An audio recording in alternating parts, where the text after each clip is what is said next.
नमस्कार, मैं डॉक्टर वीरेंद्र कुमार आज आप लोगों को टर्म सिंबल के बारे में बताऊंगा। आज का वीडियो बहुत ही महत्वपूर्ण है। यहाँ पर मैंने कुछ फार्मूला पहले से लिखे हुए हैं ताकि समय की बचत किया जा सके। कृपया आप लोग इसको नोट डाउन कर लेंगे। यहाँ पर मैं आप लोगों को समझाता हूँ। सबसे पहले हमें स्पेक्ट्रोस्कोपिक टर्म का डिटरमाइन करना है, तो उनके लिए फॉर्मूला होता है L2s+1। 2s+1 को स्पिन मल्टीप्लिसिटी कहा जाता है। दूसरा फॉर्मूला यहाँ पर लिखा है टर्म सिंबल के लिए, जो L2s+1 के साथ यहाँ पर J लिखा है। J एक न्यू क्वांटम नंबर है जो LS कपलिंग से प्राप्त होता है। इससे हम लोग टर्म सिंबल निकालना सीखेंगे।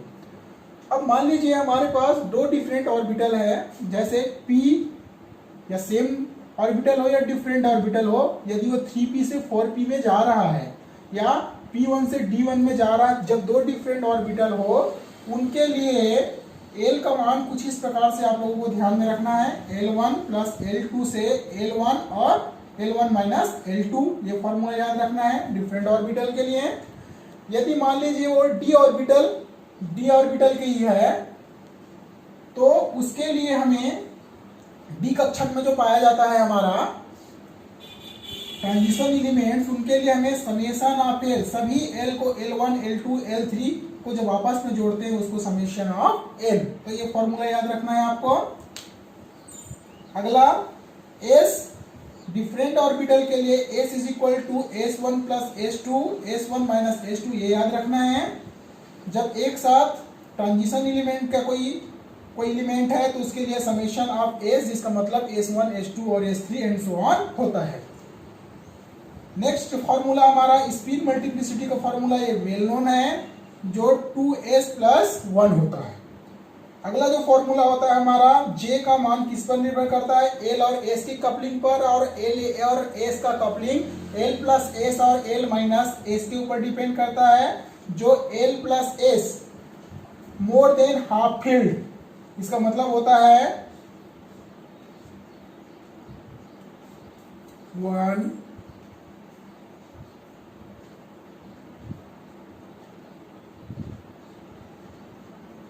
ये है more than half field. L minus S या तो हाफ फील्ड होगा या लेस देन हाफ फील्ड होगा, वो L माइनस एस के लिए हम लोग कंट्रीब्यूट देखेंगे। अगला आप लोगों को ध्यान में रखना है, हमेशा एजीमुथल क्वांटम नंबर, जिसको हम लोग स्मॉल spdf ऑर्बिटल से डिनोट करते थे, यहाँ पर हमें कैपिटल नंबर से डिनोट करना है। जब l का मान 0 होगा तो उसको कैपिटल S, 1 होगा तो P, 2 होगा तो D और 3 होगा तो A, 4 होगा तो उसी प्रकार से हम लोग उसको अल्फाबेट से डिनोट करेंगे। अब चलिए समझते हैं कि टर्म सिंबल कैसे निकाले। इस फॉर्मूला के आधार पर तो हमने कुछ एग्जाम्पल यहाँ पर लिख रखे हैं, उसी एग्जाम्पल के आधार पर समझते हैं कि कैसे डिटरमाइन करें इस फॉर्मूला के आधार पर। तो पहला हम लोग ले रहे हैं 3p1, दूसरा ले रहे हैं 4p1। आप सबको पता है कि p के 3 ऑर्बिटल होते हैं, 1, 2 एंड 3, 1, 2 एंड 3। l के आधार पर हम इसको +1 0 -1 +1 0 -1 इस प्रकार से हम लोग लिखेंगे। जब लिखेंगे, अब इसमें 3p में 1 इलेक्ट्रॉन, 4p में 1 इलेक्ट्रॉन है, तो अकॉर्डिंग टू फॉर्मूला हम देखते हैं l is equal to L1 plus L2 to L1 minus L2, ये फॉर्मूला में देखे थे। तो यहाँ पर L1 ये पहला है, इसलिए क्या हो जाएगा, ये L1, ये दूसरा है, इसलिए क्या हो जाएगा यहाँ पर L2। L2 का मान क्या प्राप्त हो रहा है और L1 का मान क्या प्राप्त हो रहा है, दोनों का यहाँ पर +1 है, मतलब ये क्या हो जाएगा 1। L2 का मान क्या प्राप्त हो रहा है 1। अब यहाँ पर L1 का मान 1 और L2 का मान 1, इस प्रकार से हम इसको लिख सकते हैं 2 0। तो दो प्रकार की पॉसिबिलिटी हमें एल से प्राप्त हो सकती। जो मैक्सिमम नंबर है उनके लिए हम देखें तो यदि इनका मान एल इज इक्वल टू 2 हुआ, इसका मतलब हम इसको किसमें देखेंगे, उस फॉर्मूला को याद में रखना है आप लोगों को। एल इज इक्वल टू 0 1 2 3, तो ये होगा एस पी डी और एफ। इसका मतलब क्या प्राप्त हुआ यहाँ पर, डी। तो डी सिंबल को हम यहाँ पर सुरक्षित रखें। दूसरा हमारा फॉर्मूला है S is equal to S1 plus S2 to S1 minus S2। अब इस फॉर्मूला के आधार पर देखें तो यहाँ पर क्या है, हाफ प्लस हाफ है। यहाँ पर S2 के लिए क्या है, प्लस हाफ है, 2 प्लस हाफ, और यहाँ पे जाकर प्लस और माइनस माइनस हो जाएगा। तो ये क्या हो जाएगा, इसका मान ऑलरेडी 0 हो जाएगा, और एस का मान क्या प्राप्त होगा, 1 2 0। ये 0 हो गया, इसका मतलब एस इज इक्वल टू क्या हुआ, यहाँ पर 1, ये मैक्सिमम है। अब एस का मान 1 हुआ तो हम इसको किसमें देखते हैं, स्पिन मल्टीप्लिसिटी में। अगला फॉर्मूला क्या लगाते हैं इसमें, स्पिन मल्टीप्लिसिटी का फॉर्मूला होता है 2s प्लस 1। एस का मान यहाँ पर क्या प्राप्त हुआ है, 1। यदि हम 1 रखें तो 2 into 1 plus 1 is equal to 3। तो स्पेक्ट्रोस्कोपिक टर्म हमें क्या प्राप्त होगा, according to formula L 2s plus 1। ये हमारा फॉर्मूला होता है जिसमें से L का मान 2 है, तो टर्म सिंबल क्या प्राप्त हुआ है, D, और स्पिन मल्टीप्लिसिटी का मान क्या प्राप्त हुआ है यहाँ पर 3। इस प्रकार से स्पेक्ट्रोस्कोपिक टर्म प्राप्त हुआ है। थोड़ी देर बाद हम लोग सीखेंगे कि टर्म सिंबल मतलब J का मान कैसे डिटरमाइन करेंगे। पहले प्रॉब्लम को सॉल्व आउट कर लेते हैं। आई होप आप लोगों को समझ में आ रहा होगा। दूसरा हम लोग देखते हैं P1 के लिए और D के लिए। हमें पता है कि D के 1 2 3 4 एंड 5 ऑर्बिटल होते हैं। तो +2 +1 0 -1 और -2। यहाँ पर भी एक इलेक्ट्रॉन है, ये हमारे लिए L1 है, ये हमारे लिए L2 है। अब L1 का मान तो 1 है, लेकिन L2 का मान क्या है, यहाँ पर 2 है। दूसरा L1 का मान 1 है और L2 का मान यहाँ पर क्या है, 2 है। ठीक है, और मैंने आप लोगों को पहले ही बता दिया है L1 और S1 की कपलिंग होती है तो उसका मान कभी भी 0 प्राप्त नहीं होता। उसका मान हमेशा या तो पॉजिटिव होगा या तो वो 0 होगा, कभी भी नेगेटिव मान प्राप्त नहीं होगा। तो यहाँ पर यदि हम देखें तो क्या प्राप्त हो रहा है, यहाँ पर 3, और ये हमें किसमें प्राप्त हो रहा है, माइनस में, -1 प्राप्त हो रहा है, और -1 में कभी प्राप्त होता नहीं है। ठीक है, इसको लिखा नहीं जाता। अब इसके लिए इसका मान L का मान 3 हुआ। अब इस फॉर्मूला में यदि हम देखें, इसके आधार पर L इज इक्वल टू 0 1 2 3 है, 3 का मान प्राप्त होगा। मतलब 3 को किससे डिनोट करेंगे, हम लोग F से डिनोट करेंगे। दूसरा फॉर्मूला में आते हैं, यहाँ पर क्या है, प्लस हाफ, यहाँ पर भी क्या है, plus half, S1 plus half S2 plus half.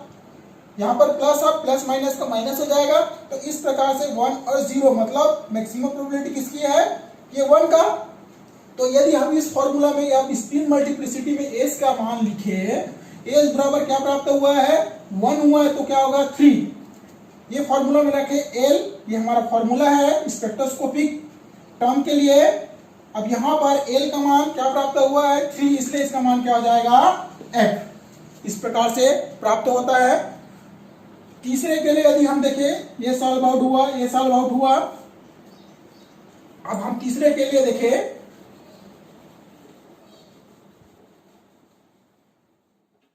Hello, मैं डॉक्टर वीरेंद्र कुमार। आज आप लोगों को टर्म सिंबल के बचे हुए पार्ट को कंप्लीट कराऊंगा। प्रीवियस वीडियो में हमने देखा था कि डिफरेंट ऑर्बिटल से कैसे स्पेक्ट्रोस्कोपिक टर्म निकालते हैं। इस वीडियो में हम लोग देखेंगे ट्रांजिशंस मेटल में कैसे हम टर्म सिंबल को डिटरमाइन करें। तो पहला हम देखते हैं V3 के लिए।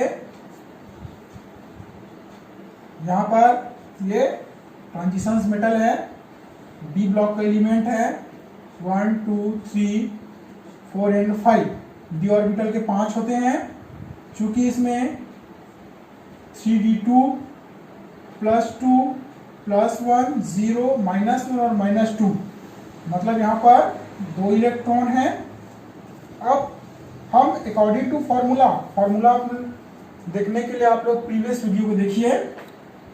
हमें पता है कि L = L1 + L2 + L3 and so on होता है। यहाँ पर L का मान 2 और L2 का मान 1। इस प्रकार से L का मान है यहाँ पर 3 प्राप्त हो रहा है। S का मान S1 S2 S3 and so on. यहाँ पर S1 और S2 का मान +½ हो रहा है, इसलिए S का मान 1 प्राप्त हो रहा है। जब L का मान 3 प्राप्त हो तो उसे F से डिनोट किया जाता है। मैंने प्रीवियस वीडियो में आप लोगों को बताया है। L = 0 ASPDF इस रूप में 1 2 3 ग्रुप हम देखते हैं, तो यहाँ पर F डिनोट करेंगे क्योंकि L बराबर 3 है।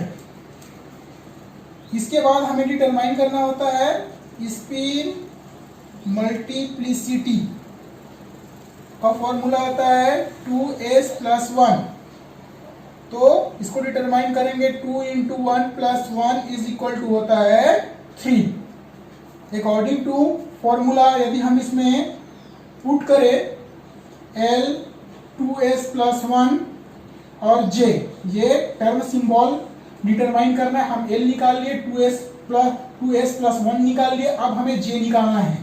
J निकालने के लिए हमें L + S to L - S को डिटरमाइन करना है, जिससे J की प्राप्ति होगा। L का मान क्या प्राप्त हुआ है 3, S का मान क्या प्राप्त हुआ है 1, 3 - 1 तो क्या हो जाएगा 4 और ये है आपका 2। तो क्या पॉसिबिलिटी लग रहा है यहाँ का 4 और 2 के बीच में 3 होगा, इसलिए जो J की पॉसिबिलिटी होगा 4, 3 और 2। अब इस फॉर्मूला में हम इसको पुट करें तो L = क्या प्राप्त हुआ है F 2s + 1 क्या प्राप्त हुआ है 3। अब J की तीन पॉसिबिलिटी यहाँ पर दिखाई दे रहा है 4 F 3 3 F। अभी क्या हो जाएगा आपका 3 और ये 2। यहां पर आप लोगों को दिखाई दे रहा होगा कि सेम स्पिन मल्टीप्लिसिटी, जब सेम स्पिन मल्टीप्लिसिटी का मान जब समान हो जाता है तो L का लार्जर मान जस्ट उसकी एनर्जी के इनवर्सली प्रोपोर्शनल होता है। इस बात का हमें ध्यान रखना है। दूसरा एग्जांपल अब देख रहे हैं हम लोग D4 के लिए कैसे टर्म सिंबल हमें निकालना है। यहाँ पर हमें ये पता होना चाहिए कि लो स्पिन का क्या मतलब होता है। लो स्पिन का मतलब होता है स्ट्रॉन्ग लिगेंड का प्रभाव। किसी मेटल कॉम्प्लेक्स में यदि स्ट्रॉन्ग लिगेंड का प्रभाव है तो वो हुंड के नियम का पालन नहीं करता। हुंड का नियम कहता है कि प्रत्येक ऑर्बिटल में एक इलेक्ट्रॉन भरने के बाद उसकी पेयरिंग होती है, ठीक है, लेकिन ये हुंड के नियम का पालन नहीं करता। इसीलिए यहाँ पर हम लो स्पिन जिसका स्ट्रॉन्ग लिगेंड का प्रभाव है उनको यहाँ पर समझते हैं। D4 के लिए यदि ये ऑक्टाहेड्रल कॉम्प्लेक्स है, ऑक्टाहेड्रल कॉम्प्लेक्स में ये होता है कि T2G नीचे आता है और EG ऊपर जाता है। टेट्राहेड्रल में जस्ट अपोजिट होता है। टेट्राहेड्रल में T2G ऊपर चले जाता है और EG नीचे आ जाता है। यहाँ पर हम देख रहे हैं ऑक्टाहेड्रल के लिए, और ऑक्टाहेड्रल का लो स्पिन में देखें D4 के लिए तो 1 2 3 3 इलेक्ट्रॉन भरने के बाद चौथा यहाँ भरना चाहिए, लेकिन हुंड के नियम का पालन नहीं करता, इसलिए चौथा इलेक्ट्रॉन यहाँ भर जाएगा। अब हम देखें L = 1, L = 2 और L = 3 होता है, एंड सो ऑन। अब यहाँ पर हम देखें L का मान क्या है +2, L का मान 2 बार है इसलिए +2 +1 और ये 0। टोटल कितने मान प्राप्त हो रहे हैं यहाँ पर 5। एल का मान 5 हो गया। एल का मान जब 5 होता है तो उससे एस से डिनोट किया जाता है। दूसरा हमारे पास एस का फॉर्मूला होता है S1 S2 S3 या समेशन ऑफ एस। यहाँ पर हम देख रहे हैं, हम चाहे तो यहीं से कैंसल आउट कर सकते हैं, या आप लोग चाहे तो कर सकते हो कि +1 प्लस हाफ और minus half, plus half minus half cancel out, plus half is equal to होता है 1। नेक्स्ट में देखते हैं हम स्पिन मल्टीप्लिसिटी का फॉर्मूला होता है 2s + 1, जिसको हम 2 × 1 + 1 इज इक्वल टू 3 होता है। अब हमारे पास फॉर्मूला है टर्म सिंबल के लिए, हमने स्पिन मल्टीप्लिसिटी का मान निकाल लिया, एल का मान निकाल लिया, अब जे का मान हमें डिटरमाइन करना है। तो यहाँ पर फॉर्मूला है l + s to l - s। l का मान 5 प्राप्त हुआ है, s का मान 1, और उसके बाद हमें प्राप्त हुआ है l का मान 5 और s का मान 1। अब इसको लिखे 6, इसको लिखे हम लोग 4। इसका मतलब 6 4, और पॉसिबिलिटी क्या है, इसमें 5 की पॉसिबिलिटी है, इसलिए j का टर्म होगा 6 5 और 4। अब इस टर्म सिंबल में यदि हम देखें इसको H 3 6 H 3 5 H 3 4, इस प्रकार से हमें टर्म सिंबल प्राप्त हुआ है। Thank you.